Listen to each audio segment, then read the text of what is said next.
अखण्डमण्डलाकारं व्याप्तं येन चराचरं तत्पदं दर्शितं येन तस्मै श्रीगुरुवे नमः। मातृवत् लालित्री चा पितृवत् मार्गदर्शिका नमोऽस्तु गुरुसत्तायै श्रद्धा प्रज्ञायुता च या श्रद्धा प्रज्ञायुता च या।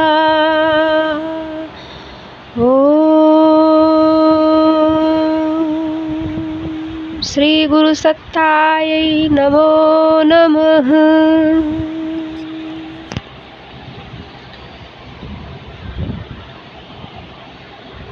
आत्मीय परिजनों, आप सभी को भाव भरा प्रणाम।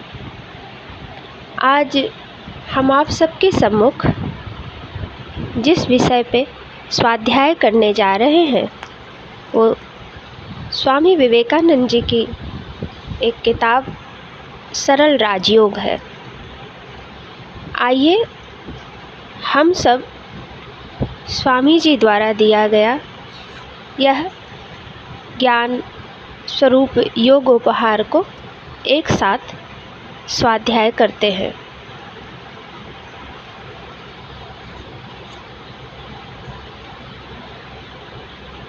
सरल राजयोग प्रस्तावना। संसार के अन्य विज्ञानों की भांति राजयोग भी एक विज्ञान है। यह विज्ञान मन का विश्लेषण तथा अतीन्द्रिय जगत के तथ्यों का संकलन करता है और इस प्रकार आध्यात्मिक जगत का निर्माण करता है। संसार के सभी महान उपदेष्टाओं ने कहा है, हमने सत्य देखा और जाना है। ईसा, पाल और पीटर ने सभी ने जिन सत्यों की शिक्षा दी उनका प्रत्यक्ष साक्षात्कार करने का दावा किया है। यह प्रत्यक्ष अनुभव योग द्वारा प्राप्त होता है। हमारे अस्तित्व की सीमा केवल चेतना अथवा स्मृति नहीं हो सकती, एक अति चेतन भूमिका भी है।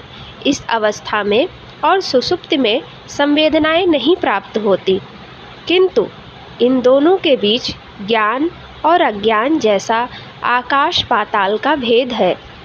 यह आलोच्य योग शास्त्र ठीक विज्ञान के ही समान तर्क संगत है। मन की एकाग्रता ही समस्त ज्ञान का उद्गम है। योग हमें जड़ तत्व को अपना दास बनाने की शिक्षा देता है और उसको हमारा दास होना ही चाहिए। योग का अर्थ जोड़ना है, अर्थात जीवात्मा को परमात्मा के साथ जोड़ना, मिलाना। मन चेतना में और उसके नीचे के स्तर में कार्य करता है। हम लोग जिसे चेतना कहते हैं वह हमारे स्वरूप की अनंत श्रृंखला की एक कड़ी मात्र है। हमारा यह अहम किंचित मात्र चेतना और विपुल अचेतना को घेरे रहता है, जबकि उसके परे और उसकी प्रायः अज्ञात अति चेतन की भूमिका है। श्रद्धा भाव से योगाभ्यास करने पर मन का एक के बाद एक स्तर खुलता जाता है और प्रत्येक स्तर नए तथ्यों को प्रकाशित करता है। हम अपने सम्मुख नए जगतों की सृष्टि होती सी देखते हैं। नई शक्तियाँ हमारे हाथों में आ जाती हैं, किंतु हमें मार्ग में ही नहीं रुक जाना चाहिए। और जब हमारे सामने हीरों की खान पड़ी हो तो कांच की मड़ियों से हमें चौधियाना नहीं जाना चाहिए। केवल ईश्वर ही हमारा लक्ष्य है, उसकी प्राप्ति न हो पाना ही हमारी मृत्यु है। सफलताकांक्षी साधक के लिए 3 बातों की आवश्यकता है। पहली है ऐहिक और पारलौकिक इंद्रिय भोग वासना का त्याग और केवल भगवान और सत्य को लक्ष्य बनाना। हम यहाँ सत्य की उपलब्धि के लिए हैं, भोग के लिए नहीं। भोग पशुओं के लिए छोड़ दो, जिनको हमारी अपेक्षा उसमें कहीं आनंद मिलता है। मनुष्य एक विचारशील प्राणी है और मृत्यु पर विजय तथा प्रकाश को प्राप्त कर लेने तक उसे संघर्ष करते ही रहना चाहिए। उसे फिजूल की बातचीत में अपनी शक्ति नष्ट नहीं करनी चाहिए। समाज की पूजा एवं लोकप्रिय जनमत की पूजा मूर्ति पूजा ही है। आत्मा का लिंग, देश, स्थान या काल नहीं होता। दूसरी है सत्य और भगवत प्राप्ति की तीव्र आकांक्षा। जल में डूबता मनुष्य जैसे वायु के लिए व्याकुल होता है, वैसे ही व्याकुल हो जाओ। केवल ईश्वर को ही चाहो और कुछ भी स्वीकार ना करो। जो आभास मात्र है उससे धोखा ना खाओ। सबसे विमुख होकर केवल ईश्वर की खोज करो। तीसरी बात में 6 अभ्यास हैं। पहला, मन को बहिर्मुखी ना होने देना। दूसरा, इंद्रिय निग्रह। तीसरा, मन को अंतर्मुख बनाना। चौथा, प्रतिकार रहित सहिष्णुता या पूर्ण तितिक्षा। पांचवा, मन को एक भाव में स्थिर रखना। ध्येय को सम्मुख रखो और उसका चिंतन करो, उसे कभी अलग ना करो। समय का हिसाब मत करो। छठवां, अपने स्वरूप का सतत चिंतन करो। अंधविश्वास का परित्याग कर दो। मैं तुच्छ हूँ, इस तरह सोचते हुए अपने को सम्मोहित ना करो। जब तक तुम ईश्वर के साथ एकात्मता की अनुभूति, वास्तविक अनुभूति ना कर लो, तब तक रात दिन अपने आप को बताते रहो कि तुम यथार्थतः क्या हो।